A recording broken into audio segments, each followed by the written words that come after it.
Hey Internet, Eric here. As I mentioned before, for the rest of this year on this channel, I'm only going to discuss films that I have never seen, unless you request me to discuss, Deadpool or something like that I've seen 100 times. It's only going to be films that I've never seen. And today's video is a request, and it's a film that I've never seen. Requested by my good friend Alex Frenzy, former co-host of the Two Beer Losers podcast with me. Probably my best friend, or one of my best friends that I've never physically met in person. And he's been waiting for me to discuss this film for a long time. Today I'm discussing Glengarry Glen Ross. If you're new to my channel, welcome. I discuss plot spoilers, specific scenes, what have you. Basic plot of this came out in 1992. Basic plot of this is it's a real estate firm. And what it is these group of guys. And Alec Baldwin comes in. And he's there to motivate these guys to get sales. And the reason why he's there to motivate them is he's found that these guys are told that the high ups, they're saying only the top 3 people in sales, Al Pacino is number 1, are going to be able to continue working here. At the end of this week, if you're not on this list, you're gone. You're fired. So it's the whole group, other than Al Pacino, doesn't really have to worry about it, but it's everybody trying to do what they can to get these sales so they can still have their job. And I'm going to try to keep this as vague as possible. There is a robbery planned by some of the employees because everyone has leads, but everyone's stuck with the shitty leads. This house they couldn't sell for decades, or this dump here, or something like that. And the good leads, there's this big stack, there's a big pile of good leads that's going to go to Al Pacino because he's number 1. You know what I mean? Well, there is this robbery planned by some of the, or more so one of the employees, break in it, steal the good leads, and use it to get on the list. And the rest of the film is, finding out who did it, and the police start doing the investigation type of thing. I know Frenzy loves this movie. I don't know if it's his favorite movie of all time, but it's one of his favorite movies. And then when I post it on Twitter, it's always going to be Twitter. It's not going to be X. I like to do that hashtag now watching. A lot of people talked about how good this film was. Big time. The owner of Windy City Pro Wrestling commented, and we were going back and forth. Derek from the Yesterday's podcast, he was talking about how really good this film is. So the hype was up there, and I ended up really enjoying this film. Let's get first to the cast. We'll just go in order here. Ed Harris, he's Ed Harris. He's the asshole, you know what I mean? But he's a justified asshole. He's down on his luck. His life sucks. And then he finds out that he's going to get fucking fired in a week if he doesn't make these sales. He is the one that comes up with the idea.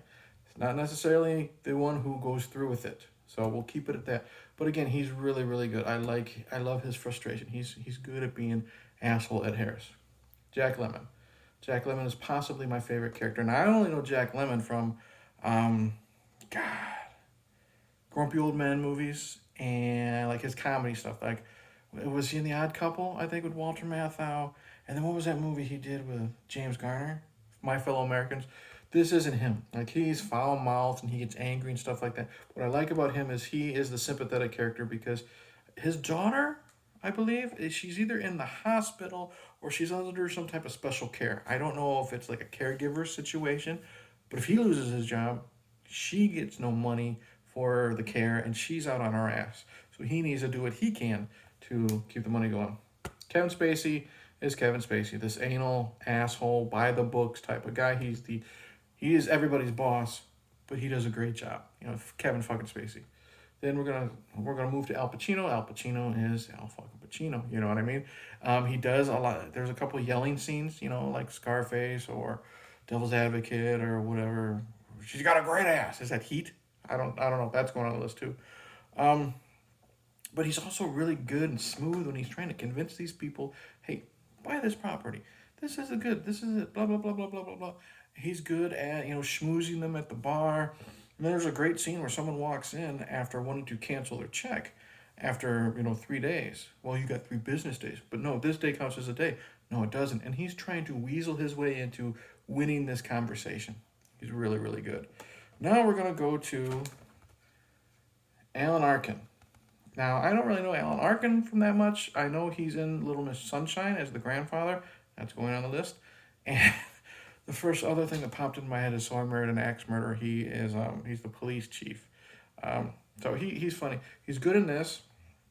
He's not in it very much, but the scenes he's in, because he is pulled in with Ed Harris. He knows about this planned, robbery or theft, attempt. And what I like about this is he's very defensive because he doesn't want anything to do with it. He's afraid of the blowback he's going to get. But then there's a great scene where Ed Harris is just telling him, "Well, you're guilty no matter what. You're an accessory to the fact. I told you that this is going to happen. If I'm caught, you know about it, you didn't say anything, you're going down with me." So I love that type of stuff.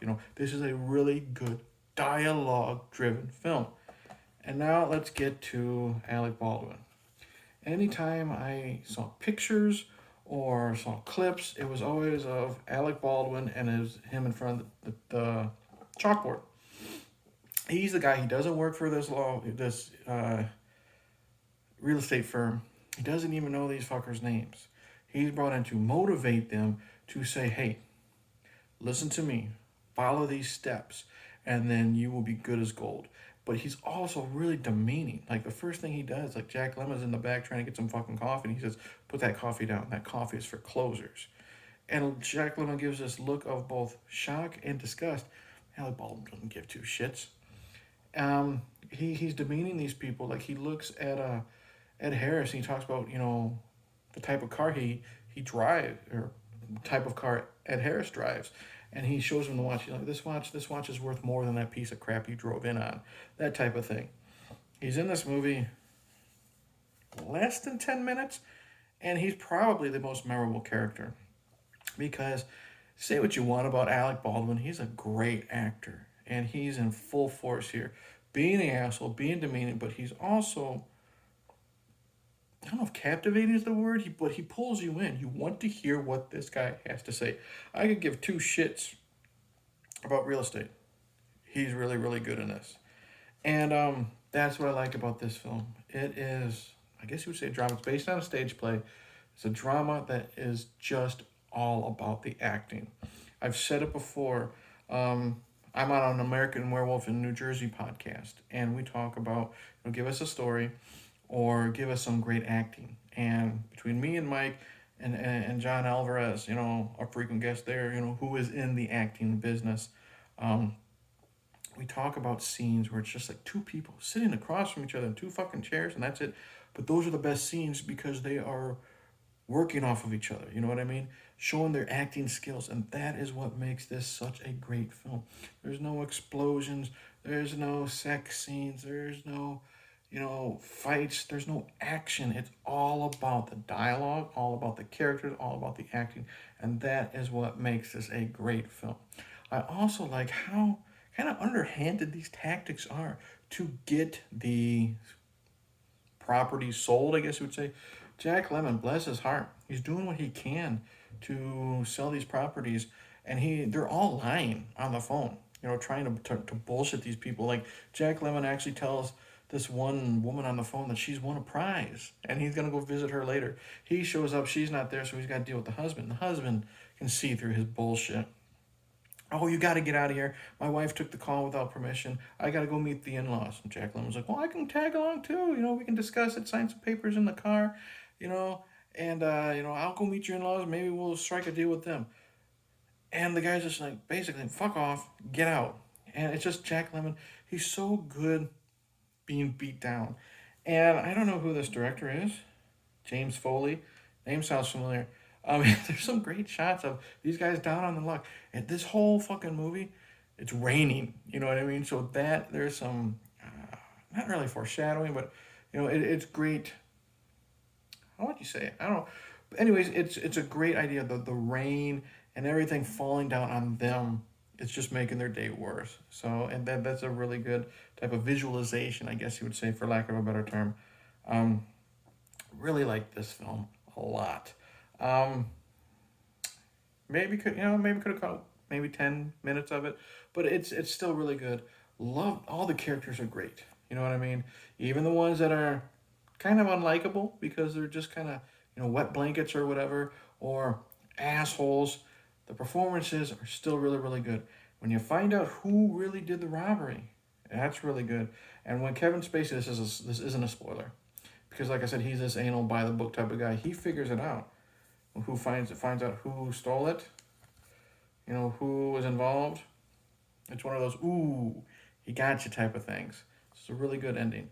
So highly recommend Glengarry Glen Ross. Thank you to Frenzy for recommending this, because I never would have given it a second thought. You know what I mean? I'm not gonna fucking watch this type of movie. Really, really good. Great acting, great dialogue, great direction, great characters. Highly recommend Glengarry Glen Ross. So that's it. Thank you for watching. Like and subscribe. Click the bell. All that stupid bullshit. Comment below. Have you seen this movie? Have you never heard of it? Who's your favorite character? All that shit. And like I said, the rest of the year, it's going to be films I have never seen to be discussed on this channel. Coming up, something just fell. Oh well. Last Voyage of the Demeter. That's coming up. The Wreck quadrilogy. I just got part 4 in the mail yesterday. That's going to be fun. That's going to be the first franchise that I've never seen I'm going to discuss. But I've also mentioned how I've never seen The Godfather and The Wicker Man. And I'm also going to have some schlock in there per request. Kiss meets the Phantom of the Park. Thanks, Melissa. Anyways, it's going to be an interesting year on this channel. Thank you to all the new subs. I've got some interviews planned for April, and so on. So with that, check out Glengarry Glen Ross. Say it 5 times fast. Check out Glengarry Glen Ross. Cheers.